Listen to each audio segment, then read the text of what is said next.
Good afternoon students. आज हम study करेंगे रॉबर्ट नॉजिक को। जॉन रॉल्स को हम पहले ही स्टडी कर चुके हैं, जो कि वेस्टर्न पॉलिटिकल फिलोसफर हैं, और उसी प्रकार से रॉबर्ट नॉजिक भी हैं, और दोनों समकालीन विचारक हैं, और दोनों की विचारधाराओं में कुछ समानताएं भी पाई जाती हैं। जहां रॉबर्ट नॉजिक है, इनका जन्म जो है 16 नवंबर 1938 में हुआ। इनकी मृत्यु 2002 में हुई, और ये भी हार्वर्ड यूनिवर्सिटी में पॉलिटिकल साइंस के प्रोफेसर थे। इसके अलावा इनके द्वारा 1974 में एक पुस्तक लिखी गई जिसका नाम है अनार्की, स्टेट एंड यूटोपिया, यानी अराजकता, राज्य और कल्पना लोक। ये बताते हैं कि रॉबर्ट नॉजिक भी जॉन रॉल्स की तरह ही न्याय पर विचार करते हैं। जहाँ जॉन रॉल्स का न्याय सिद्धांत था वो वितरणात्मक न्याय और प्रक्रियात्मक न्याय से संबंधित था, वहीं हम देखेंगे कि रॉबर्ट नॉजिक का जो न्याय सिद्धांत है वो पूरी तरह से प्रक्रियात्मक न्याय पर आधारित है। यहाँ ये बता दें कि रॉबर्ट नॉजिक के द्वारा ये माना गया है कि न्याय के दो सिद्धांत होते हैं। न्याय के दो सिद्धांतों में से एक सिद्धांत होता है ऐसे ऐतिहासिकता का सिद्धांत, और दूसरा सिद्धांत है साध्यमूलक सिद्धांत। ऐतिहासिकता का सिद्धांत ये है कि यदि इतिहास में किसी ने अपना परिश्रम सम्मिलित कर किसी चीज़ पर अपना आधिपत्य स्थापित किया है, तो उस चीज़ पर, उस संपत्ति पर उसका अधिकार माना जाएगा। ये न्यायपूर्ण है।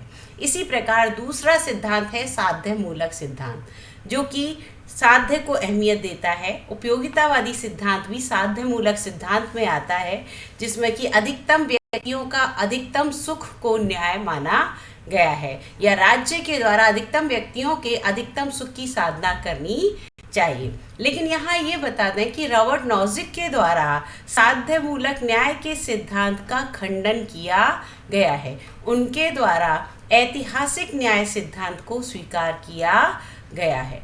ऐतिहासिक न्याय सिद्धांत जो है, जो कि किस पर आधारित है, यदि किसी व्यक्ति ने इतिहास में किया है, या पद हो सकता है या भूमि हो सकती है, वटेवर कोई भी चीज़ है, लेकिन यदि उसने प्रकृति प्रदत्त वस्तुओं में अपना परिश्रम सम्मिलित कर उस पर अपना आधिपत्य स्थापित किया है, तो वो संपत्ति उसकी मानी जाएगी।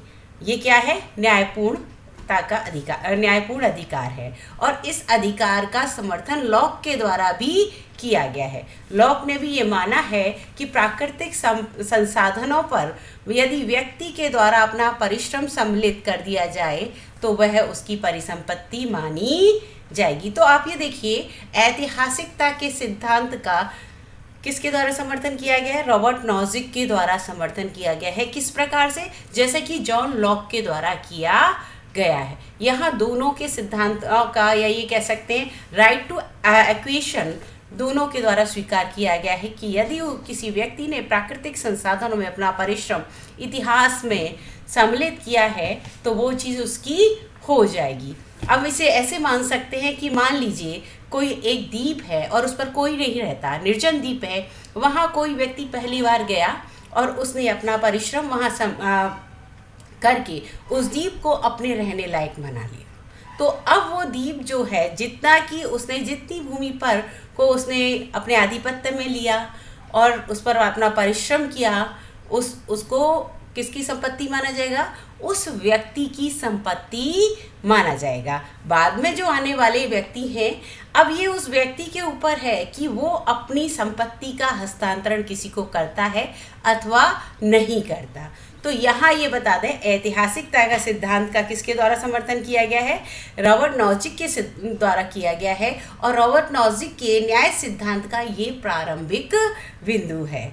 इसी प्रकार उन्होंने कहा है कि यदि इतिहास में किसी ने गलत तरीके से किसी संपत्ति पर अपना आधिपत्य स्थापित कर लिया है, यानी छल या बल से या किसी भी अन्य तरह से यदि उसने उस संपत्ति पर अधिकार कर लिया है, चूंकि इतिहास में हम बहुत दूर तक नहीं जा सकते, क्योंकि बहुत सारी चीज़ें इतिहास में हमें पता नहीं होती, और पता होने के बाद भी चूंकि उसके बाद काफ़ी समय व्यतीत हो गया होता है तो हम बहुत ज़्यादा उसमें अंदर नहीं जा सकते। उन्होंने कहा कि जो संपत्ति गलत तरीके से, या कोई पद है या कुछ भी है, यदि वो गलत तरीके से किसी ने हथियाया है तो उसका परिष्कार किया जाना चाहिए। तो ये जो है वो है रॉबर्ट नॉजिक का परिष्कार का नियम।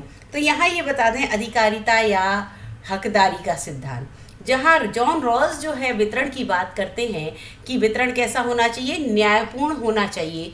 वहाँ ये वितरण के न्यायपूर्ण होने के लिए ये आवश्यक मानते हैं कि प्रक्रिया है, यानी किस प्रक्रिया से किसी के द्वारा स्वामित्व किसी चीज़ पर स्थापित किया गया है वो ज़्यादा महत्वपूर्ण है, और उस आधार पर ही न्याय किया जाना चाहिए। तो आपको ये बता दें, क्योंकि रॉबर्ट नॉजिक जो हैं उदारवादी विचारधारा के विचारक हैं, और वो ये मानते हैं पूंजीवादी विचारधारा का समर्थन करते हैं, तो ये इस बात का भी समर्थन करते हैं कि निजी संपत्ति की व्यवस्था होनी चाहिए।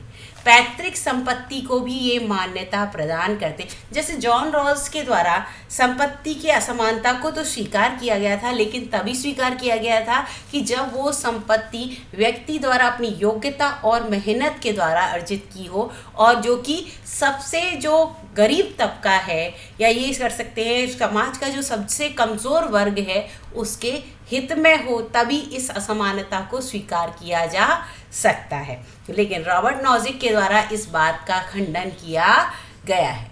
इन्होंने कहा है कि यदि किसी व्यक्ति ने किसी संपत्ति को अपने परिश्रम या न्यायपूर्ण तरीके से अर्जित किया है तो उस संपत्ति पे पूर्णतः उस व्यक्ति का अधिकार होना चाहिए। यही उनका हकदारी का या आधिकारिकता का सिद्धांत है, और इस सिद्धांत को उन्होंने 3 हिस्सों में या विभाजित किया है। नंबर 1 है न्यायपूर्ण अधिग्रहण का सिद्धांत, जो मैंने अभी ये बताया है कि इसी प्रकृति ने सभी चीज़ें, सारी व्यवस्थाएं सबको दी हैं, लेकिन प्रकृति की जो व्यवस्थाएं हैं या संपत्ति है उसमें कोई व्यक्ति के द्वारा यदि अपना परिश्रम सम्मिलित कर लिया जाता है तो उस संपत्ति पर उस व्यक्ति का अधिकार माना जाएगा। तो ये क्या है, न्यायपूर्ण अधिग्रहण का अधिकार, यानी न्यायपूर्ण रूप से वो क्या है, उसकी अधिग्रहित संपत्ति है। इसी प्रकार है दूसरा नियम है न्यायपूर्ण हस्तांतरण का नियम, अर्थात यदि किसी की संपत्ति है और यदि उसके द्वारा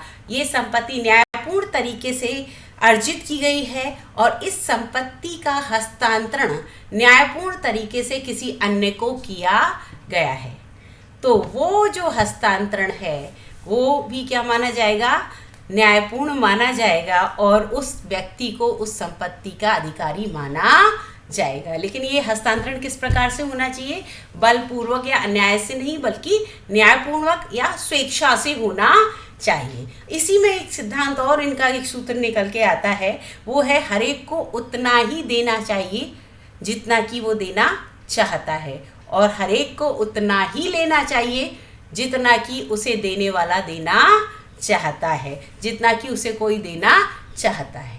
यानी जिस व्यक्ति की संपत्ति है ये उसका अधिकार है कि वो उस संपत्ति में से कितना किसी को दे अथवा ना दे, और उस संपत्तिशाली व्यक्ति के अधिकार के कारण ही जो लेने वाला व्यक्ति है उसको का भी इतना ही अधिकार बनता है, या ये कह सकते हैं उसका इतना ही कार्य है कि जितना सामने वाले के द्वारा उसको दिया जाए उतना ही वो स्वीकार करे।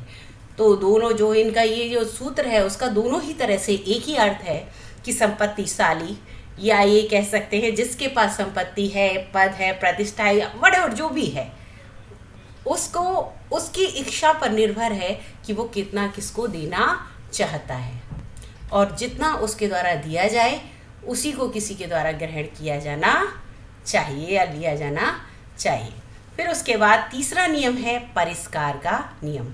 पहला नियम बताया था न्यायपूर्ण अधिग्रहण का नियम, यानी यदि किसी व्यक्ति के द्वारा भूमि, संपत्ति, पद, मान सम्मान, प्रतिष्ठा, उसमें अपना परिश्रम सम्मिलित करके न्यायपूर्ण तरीके से यदि उसे अर्जित किया गया है तो वो उसका अधिकारी है, अधिग्रहिता है।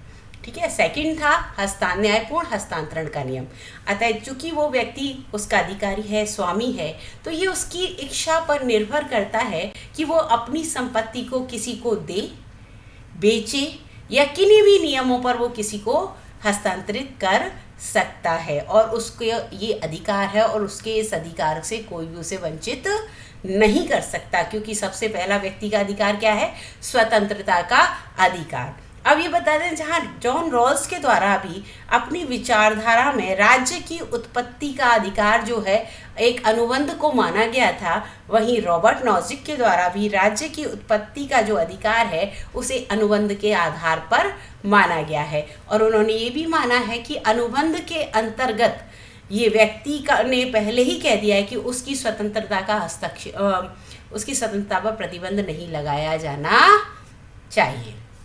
ठीक है। दूसरा है परिष्कार का नियम। मैं आपको समझा रही थी कि यदि किसी ने इतिहास में गलत तरीके से कोई संपत्ति अर्जित की है, चूंकि मैंने आपको पहले कहा इतिहास में बहुत पीछे तक नहीं जाया जा सकता, अगर किसी के द्वारा संपत्ति गलत तरीके से अर्जित की है तो उसका क्या किया जाना चाहिए? उसका परिष्कार किया जाना चाहिए, यानी उसका आरक्षण आदि के द्वारा उसको समान करने की कोशिश नहीं की जानी चाहिए।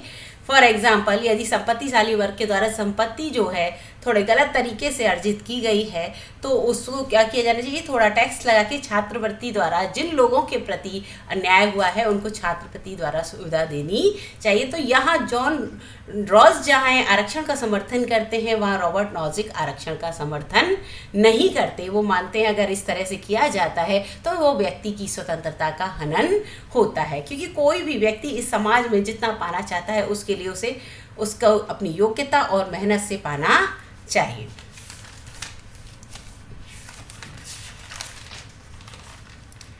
तो इस प्रकार ये जो विचार है ये किसके विचार हैं? हमारे रॉबर्ट नॉजिक के।